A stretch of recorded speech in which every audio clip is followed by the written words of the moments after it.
Hello. Hello. We're doing another. Reacting to snowstorm horror stories. Yeah, we're doing another one. Fun fact: we're actually recording this like right after we just did the last one, but it'll work out. Also, this isn't orange, but yeah, for this we're gonna be doing How can you trust yeah the reviews you're reading? Bad. by make sure the reviews are Introducing Fake right. Spot by Mozilla. Whether on your phone or computer.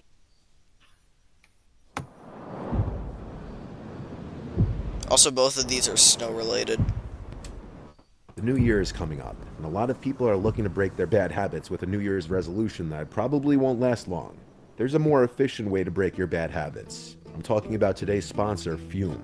Not everything in a bad habit is wrong, so instead of a drastic, uncomfortable change, why not just remove the bad from your habit? Fume is an innovative, award-winning Should we just skip the sponsor? Yeah, why would we need to uh, listen to a flavored air sponsor? device. I chose St. And then George right after Washington that, we get an ad. University School of Medicine because at the time that I wanted to go into medicine, they were the only university that was willing to give me that chance. And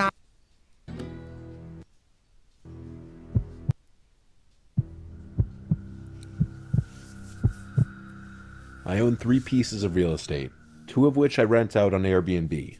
The third property is my house in Montreal, where I live. Where this story took place was my rental property in Wakefield, Quebec. It's a comfy small home in the woods that's advertised as such. It's a 2-bedroom, but since it's a small house, it's geared more towards couples. Sometimes I'll have groups of 4 or more staying there. Those are the groups I usually worry about because they're the ones who could do damage. With the couples, they usually clean up pretty well after themselves, and I trust a cleaning lady to go take care of the place afterwards. After a bigger group stay, I usually take the drive over there myself to clean and make sure nothing was damaged or stolen. It's only about 2 hours, and when I do decide to take the drive there, I'll most often stay the night there anyway. This was after a bigger group stayed for a weekend, so I wanted to go up there and just clean and check on the place. I let my Hold on, nearest let me go neighbor get know a I was drink. heading up there for the day. Like me, he's also hardly ever there. So Could you when I do pause go it? up there, I reach out to him to see if there's anything he wants me to Yeah, bring around pause. back, like his mail or packages. He texted back pretty I have to go get a drink. I'll be back. Okay, I'm back. quickly that he won't be up there this week, and he'd appreciate it if I could check if there's mail from a specific person. So on my way to his house, I pulled up his driveway to his mailbox. As I walked over to it, I saw footprints in the snow alongside the house. Before investigating that, I checked his mailbox, and there were just a few junky-looking envelopes, like credit card offers. I told him there's no mail from the person he mentioned, and then I let him know that someone had walked on his property. It wasn't the mailman because the footsteps came from the woods, approached the window, and then walked around to the back. He called me, and he told me to check where the footprints led to. I followed them all around the house, and then they led off into the woods on the other side of the house. He said as long as they didn't break in, I don't give a shit. So I left and drove the remaining minute up the hill to my house. The second I got out of the car, I noticed a bunch of footprints in the snow around the property.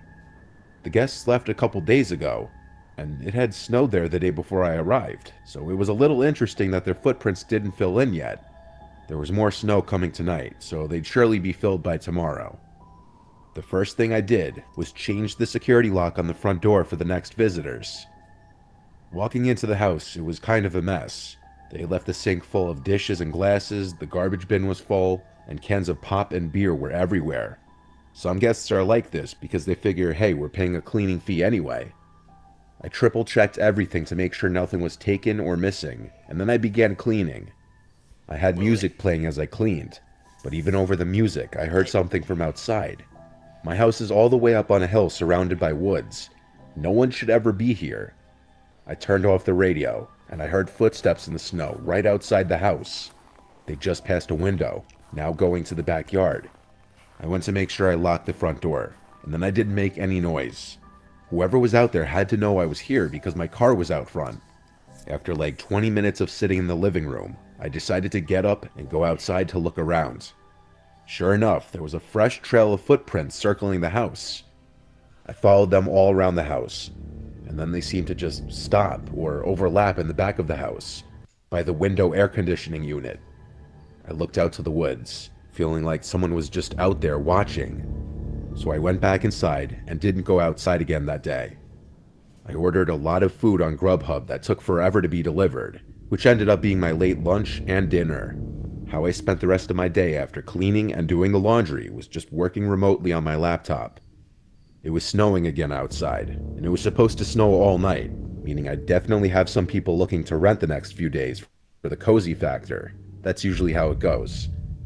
After I was done with work and it was like 8 o'clock, I started watching a movie, and during the movie, I was hearing these creaks and cracks in the ceiling that I'd never heard before. There's no attic, so it was weird.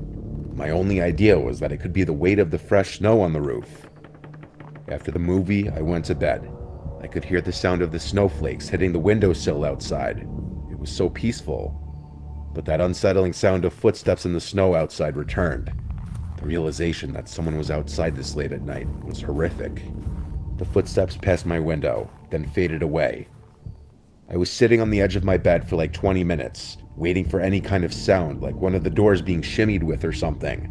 Anything that would shift me from awareness mode to full-on defense mode. It was a long while of silence before I went outside in my coat and shoes with a baseball bat, and I walked around the house.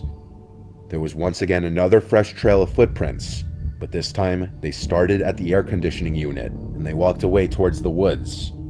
I then put it together that someone was likely on my roof before, and they climbed up and down via the window AC unit. I went back inside and decided to call the police. A Wakefield police officer came to the house maybe 20 minutes later. We looked outside together. He even climbed up onto the roof and told me there were indeed footprints and such on the roof that would suggest that someone had been up there.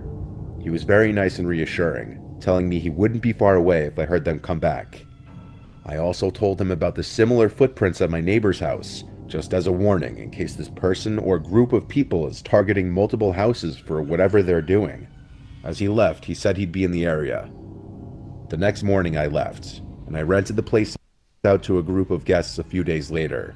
They didn't report anything out of the ordinary. Thankfully, this was only an isolated incident that happened over a year ago. Feel free to keep it together with Bamboo HR. Sign up for a free trial now.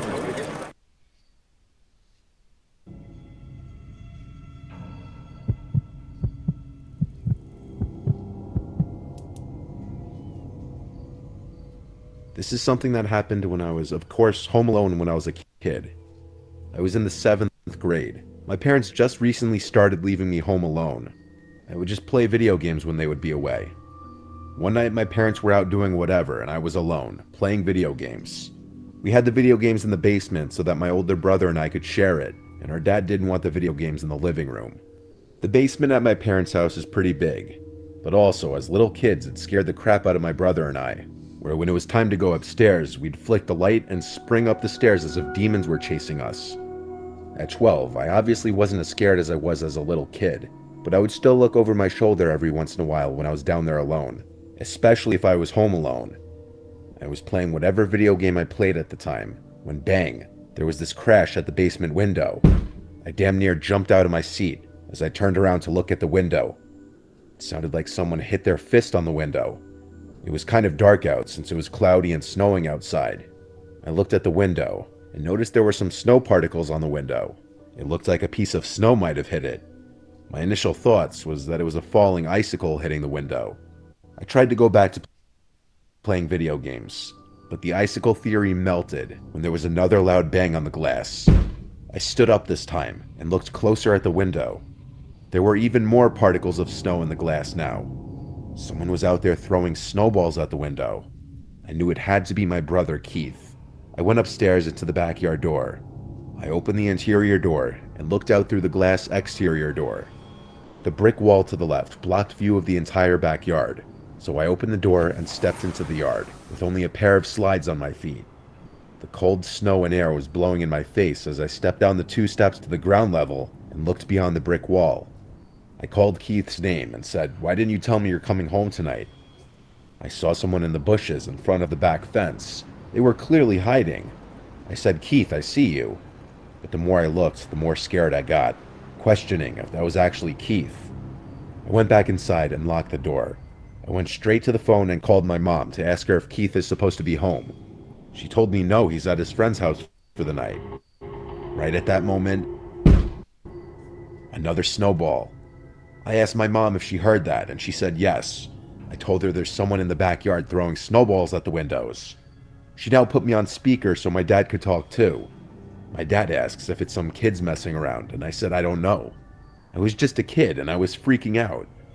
I asked, "When are you guys going to be home?" And they said soon, they're already on their way home. I remembered my mom telling me to not let them know I'm home, but I said they already know because I went outside into the yard. So she told me to just wait upstairs in my room with the door locked, and she was going to call the police for me. And that's what I did. I went to my room and kept the lights off. It was getting darker out, but when I looked out my window, I could still see. There was someone walking around the backyard. They were looking through the downstairs windows, and then I saw them knocking on the kitchen window, the one they threw the snowball at minutes ago. They thought I was still in there because the light was left on. Whoever it was, they weren't a kid. They looked too tall. Maybe they were an older teenager or something, but I couldn't tell because they had a jacket or a coat on with the hood up.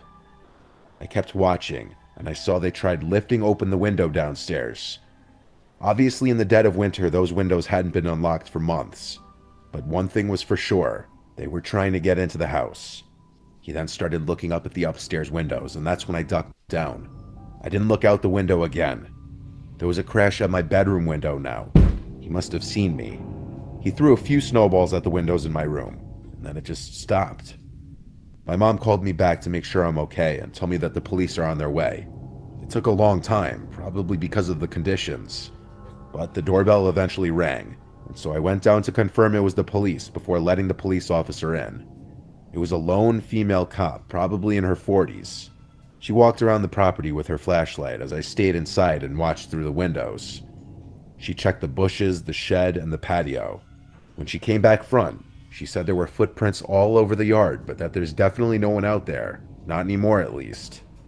She spoke to my mom on the phone for a few minutes, and then she told me that she's going to wait here until my parents got home. At the end of the day, my parents showed up, the cop left, and I was okay. It may have just been some weirdo or some teenagers playing some messed up prank, though the guy trying to open the window makes me think otherwise. If it were an attempted break-in, it was clearly the dumbest attempt ever after alerting me with the snowballs. I think it was someone that was just trying to scare me, just to be a twisted individual. Lily, shut up.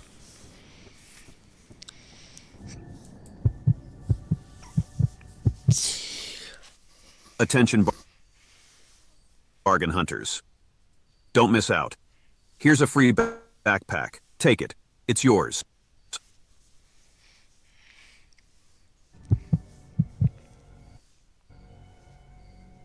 Many years ago, I went with my girlfriend Trish, my friend John, and his girlfriend Katie to the Colorado Rockies in the dead of winter. John is a longtime friend of mine who I love to do outdoor activities with, like hiking, snowboarding, and mountaineering. John's family owns a cabin there, so we stayed there for a couple nights. We picked a weekend with snow in the forecast. When we arrived to the cabin, there was already snow on the ground, but there was more snow in the forecast for the next day. The first night we got there, we all unwinded by jumping in the hot tub and having wine. The cabin is very remote in the middle of the woods. There were small snow flurries falling from the sky that night while we were in the hot tub. It was a sign of what was to come tomorrow. The next day, we all woke up to see it lightly snowing outside, lighter than the forecast had let on. Not much new snow had accumulated on the ground yet, but we still held out hope that it would continue to snow throughout the day. John fueled up the quad his family had in the big shed out back. We had to jump it with my car initially, but when it was up and running, we took turns riding it around the trails on his property. This went on for hours, as his property is massive. It has big openings perfect for drifting and doing donuts, and then it has tight, winding trails to ride through. Throughout this foggy day, it was snowing, but earlier in the day, it was a light snowfall. John rode around with Katie for a while Trish and I were outside sledding down this big hill on the property.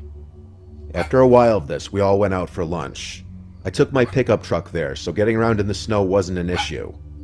By the time we got back, the girls were ready for a nap. John and I said screw that, and we put on our hiking gear and went into the woods, climbing one of the trails we had been riding around on the quad. This trail went way up the mountain though, past John's property, so we began to climb. Both of us are really fit, so we're used to this kind of thing. But for the average person, hiking an uphill in the snow with heavy boots on can get very tiring. We hiked for about half an hour to an hour up the mountain before we made it near to the top. Or at the very least, we stopped at a spot that would have been an amazing view if it weren't so foggy and snowy. All we could see was white. We took a break up here though and sat in the snow. The snow was starting to come down a lot harder now. The forecast was right. I asked John for like the third time, "Are you sure you know how to get back?" And he said yes, absolutely. So he led the way back down the mountain. It was a full-on blizzard at this point, so we picked up the pace. Luckily, going down is a lot easier than going up. At some point as we were descending, I heard this moaning, humming type sound coming from behind us out of nowhere. I told John to stop and asked if he heard that. He said no. We stood still and waited. Then it happened again. There was this rumbling, moaning type sound coming from not far behind us. It didn't sound like an animal, it sounded human. We both turned and started going quicker down the mountain after hearing it. I said, "What is that?" And he said he has no idea. I started to hear footsteps from behind us. I said to John to stop again, and then we stopped and listened. You know how it's dead silent during a snowfall? Well, that's why it was so easy to hear footsteps from behind us. It was so foggy and the forest was so thick, however, that it was near impossible to see whoever it could have been. John said that was definitely not the sound of an animal, and no animals would be following us, especially when we're making noise. I suddenly felt a vibrating in my coat pocket. I took out my phone and saw Trish was suddenly blowing up my phone. She must have been trying to reach me, but I didn't have service until now, and all her texts sent at once. As we continued to walk, I took off my gloves so I could answer what she was saying. But as I read her texts, I started to worry. She was asking if that's John and I outside of the cabin, and that they're scared to go out there. I replied the best I could with my wet fingers, "What do you mean?" It didn't deliver. I tried calling, but it went to voicemail. I lost reception again. I told John about the text, and said we have to hurry. All the while, we kept hearing humming and moaning sounds not far behind us.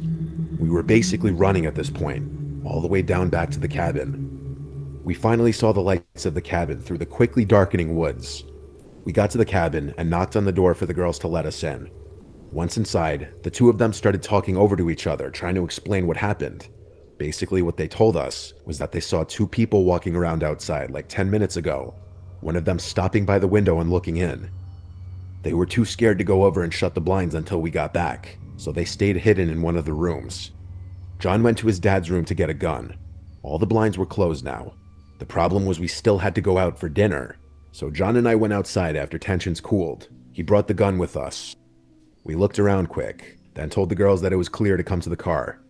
We didn't bother telling the girls about the sounds in the woods because it would just further scare them. We went to a diner, then came right back. We skipped the hot tub tonight and instead had a movie night inside. It was interrupted by a loud and aggressive knock at the door. We all looked at one another, and I could see the fear in everyone's eyes.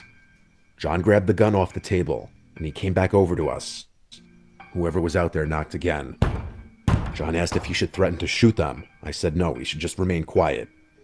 There was never a third set of knocks. The girls went to the bedrooms, while John and I stayed in the living room, waiting in silence for about half an hour. He had the gun loaded, though I know he was hoping he wouldn't have to use it. The two of us opted to sleep in the living room that night so that we would be able to hear anything. We made it through the night. The next morning, we all packed up. I helped John clean up and put everything back into the shed outside. Then we left.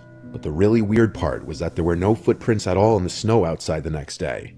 It's possible that they were filled in by the new snow, but still, it seemed weird. Whatever was going on there that night couldn't have been good.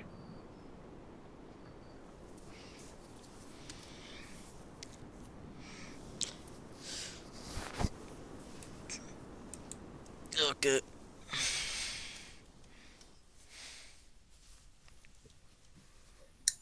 Here's one thing you We have to have an need to do before ad buying at the end of the Yeah. video. Add after anything everything. online. Don't spend another dime on Amazon until you watch this first. Watch this. I can show you how to... No, I'm not gonna watch it. Okay, so I'm gonna try finding the other one. Go on. Oh, is it this one right here? Yeah, that one. Is it this one? Can you see my clicker? Yeah, I see it. Is it that one? Yeah.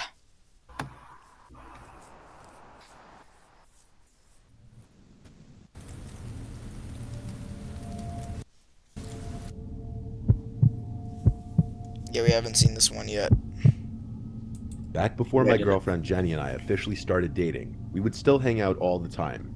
We both How long have we snowboard, been and recording our family for? has a little cabin-type house in Vermont, not far from Stowe Mountain Resort. Right This was around our now, maybe 17 10th time minutes. hanging out. She invited me to go up there for a weekend with her to go snowboarding for the first time together. It was like a 5-hour drive. As we neared her little house, we spent about half an hour on this very windy, secluded road on which we'd pass occasional driveways that would lead up into properties blocked off by walls of trees. We were way up there in the mountains. The sight of other cars by this point was something to behold. It really felt like we were alone up there. A lot of the driveways didn't even have tire marks in the snow, meaning even a lot of the houses were void of people. Jenny told me that's because a lot of the houses here were owned by people out of state, just like her situation. I was going like 30 when she yelled at me to slow down, it's coming up. So I hit the brakes, and this little opening in the trees that I otherwise would have missed came up. We drove this narrow trail in 4-wheel drive, which led to this small house covered in snow. It looked incredibly cozy. We parked, and first thing we did was turn the heat on in the little house. We unloaded our stuff inside, and since it was already getting dark that night, we just cooked some of the food we packed for dinner and watched a movie. Pursuit of Happiness, actually. So the house had just about everything: heat, electricity, except running water. Her family had jugs and jugs of water for important things like washing hands and plates and stuff. But there was no working toilet, so she told me we had to use the outhouse outside. I only had to go pee that night, so I just went out to the front deck and peed into the snow. It was also snowing out that night. Wait, I think We fell asleep I at some did point watch this during the one. second movie we watched. When We did woke up this- pretty when did early he to our upload phone this? alarms. This We wanted was the freshies uploaded on the mountain. We 9 started getting ready months to ago. I think this was one of the ones we drive up didn't to the see. ski resort. After breakfast, I had to go out to the outhouse though. I ran out to the outhouse in my shoes, and my feet started to freeze. On my way to the outhouse though, I saw footprints in the snow. They were kind of big, but I couldn't tell if they were boot marks or animal prints. I followed the trail, and it actually wrapped around the house and then went into the woods. I called Jenny outside, and she came to look and said it was probably a black bear since they're everywhere up here. So I went, did my business, and we set off to the ski resort, where we had a good 8-hour run. Afterwards, we stopped at a diner to eat, and then went back to the house. By this point, it was pitch black outside and snowing again. We set up a fire and got... When I was accepted to SGU, that was one of the greatest days of my life. It's comforting to know that people Do I care enough care? about your education to help you begin your journey. That's going to stick with me for the rest of my Okay.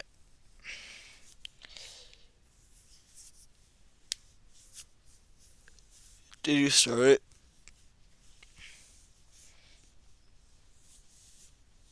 got the heat on full blast and started blasting some music. We started to drink, and eventually I had to break the seal and pee. But also, if I was throwing my boots on anyway, I figured I'd do all my business in the outhouse. I ran out into the snowstorm and to the outhouse once more. This time I slammed the door shut to prevent snow and cold air blowing in my face. I heard the blasting music from inside the house still. But then, over that, I heard the crunching sound of footsteps in the snow, passing the outhouse. "Jenny?" I yelled. No answer. The footsteps just walked away. I brought my phone with me, so I just texted her, "Are you outside?" It didn't immediately deliver though, because my cell reception sucked up there. A few minutes passed and I was still in the outhouse. I was just about to finish when the blasting music suddenly stopped. It was just pure silence, minus the sound of snowflakes hitting the ground outside. As soon as I stepped out of the outhouse, I realized it was pitch black out here now. The lights from the house were off. I figured maybe the power went out. I used my phone's flashlight and noticed a fresh pair of footsteps in the snow leading to the house. I followed the footsteps to the front door, where they seemed to stop, then continue around the house. I banged on the door and yelled Jenny's name. Suddenly the door opened and an arm pulled me inside the house. It was Jenny. She slammed the door shut and locked it. She whispered that there was a man who tried to open the door, which she locked as soon as I went to the outhouse because she was scared being alone. When she saw the person at the door wasn't me, she cut the power and hid in a corner in the living room and watched in horror as a stranger walked past the living room window slowly, looking inside. I came to the door only a couple minutes after this happened. Jenny told me about the secret cellar in the floor that her dad kept a couple rifles and shotgun in. Navigating in the dark, I found the handle to it and lifted it open. Now using my flashlight, I climbed down the little ladder and grabbed one of the guns off the wall. We then waited on the couch in the dark, afraid to turn the lights back on, exposing ourselves to whoever was out there. The closest neighbors were not a short walk. Jenny said it wouldn't have been any of them, and odds are they weren't even in Vermont right now. Once again, the only sound was the sound of snowflakes hitting the ground outside, until the sickening sound of footsteps in the snow outside returned. I took the loaded gun and marched to the front door, opened it, and shot like 3 rounds into the air, screaming. The footstep sounds were gone. I'd imagine they ran off, and the sound of the shots echoing into the air masked the sound of the footsteps running away. We left the next morning under the recommendation of her father, who said it's best to not be there at the moment. They don't really have anything they're worried about being stolen, so we just got the hell out of there the next day. At least we got our full day of snowboarding in. That horrific night was definitely an experience, to say the least.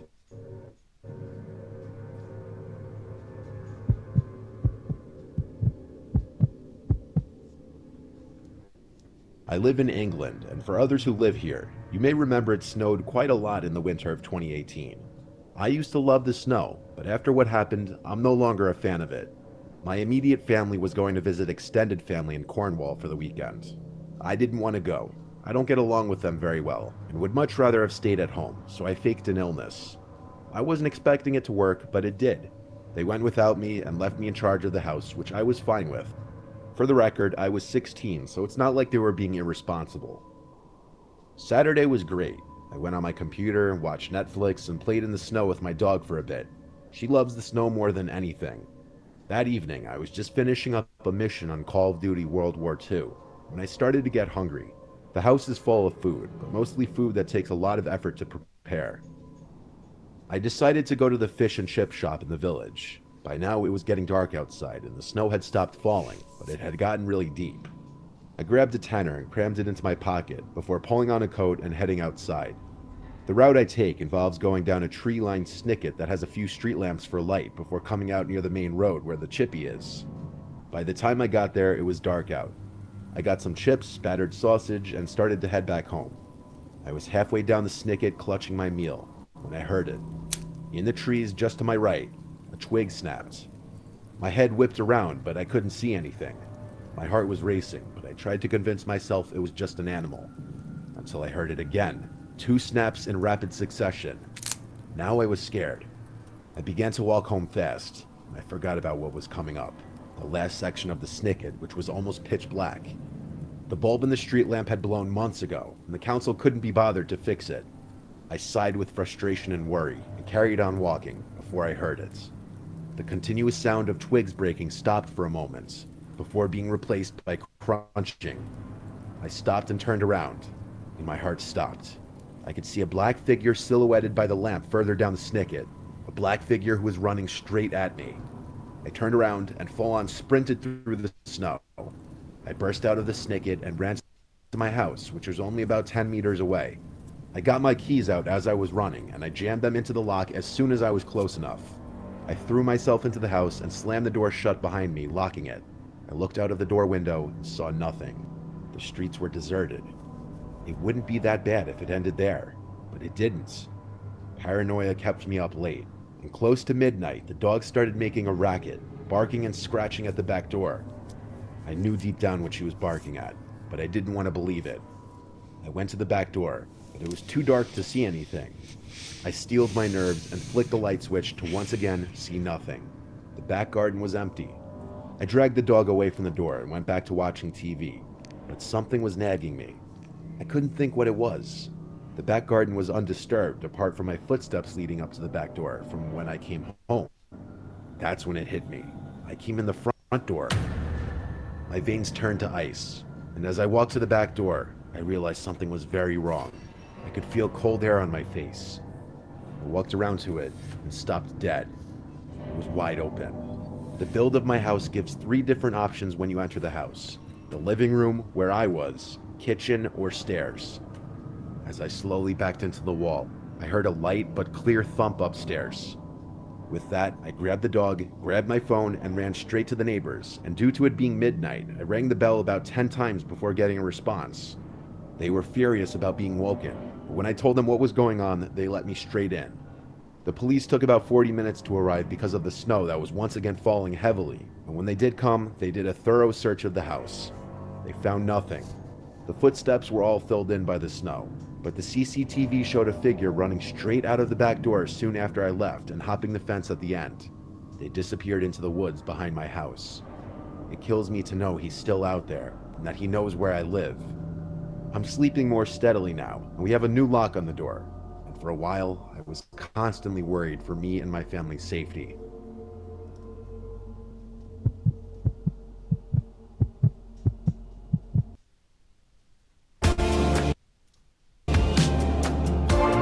Another ad.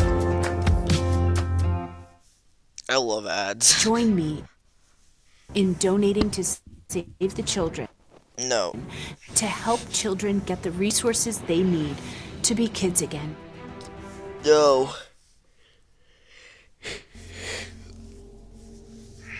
I'm 27 years old. This happened when I was 26. My mom passed away a few years ago. My dad is blind.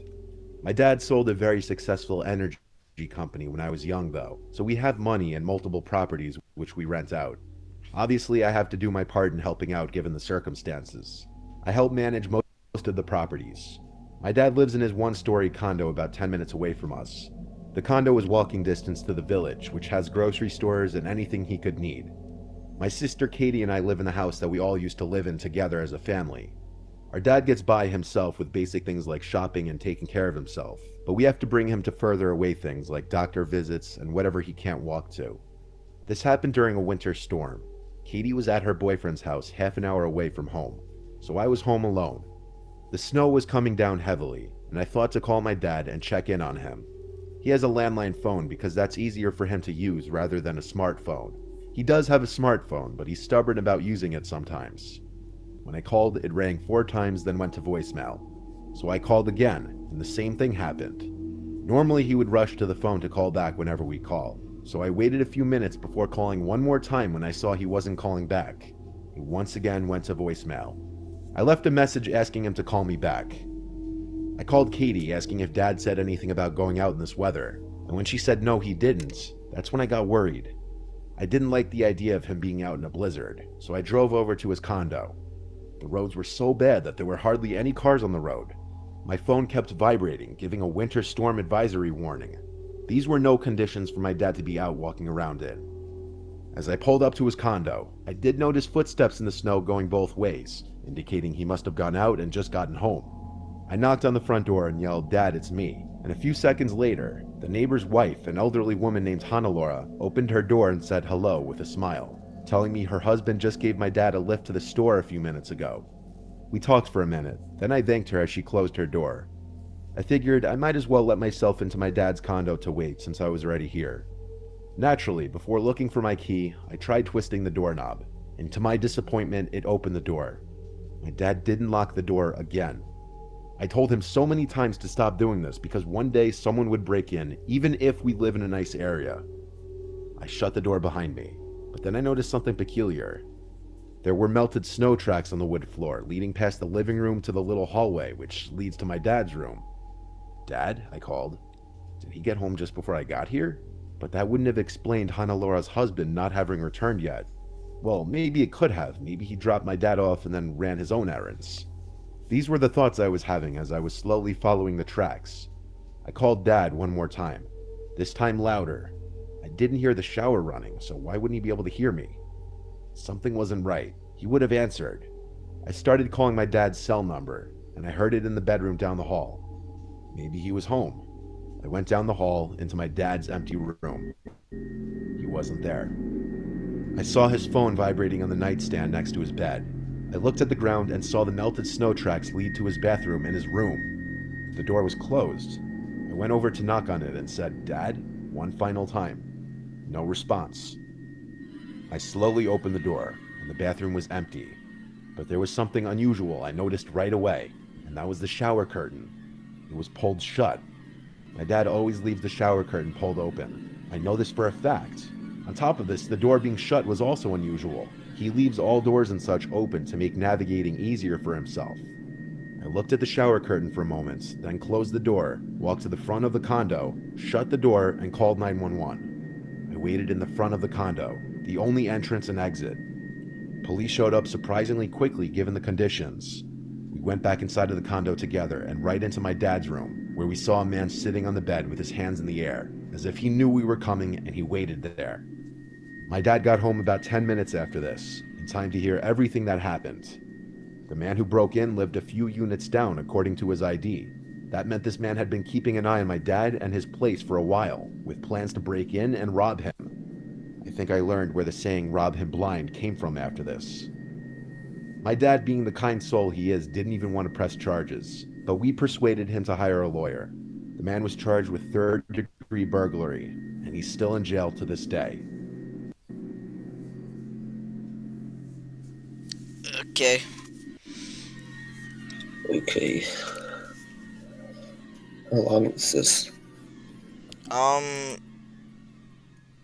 33 minutes. So yeah, I believe Yeah, so let's do the. that's it for So let's this. do. Bye. Okay, bye. Like and See subscribe. see you next in the next one that we do.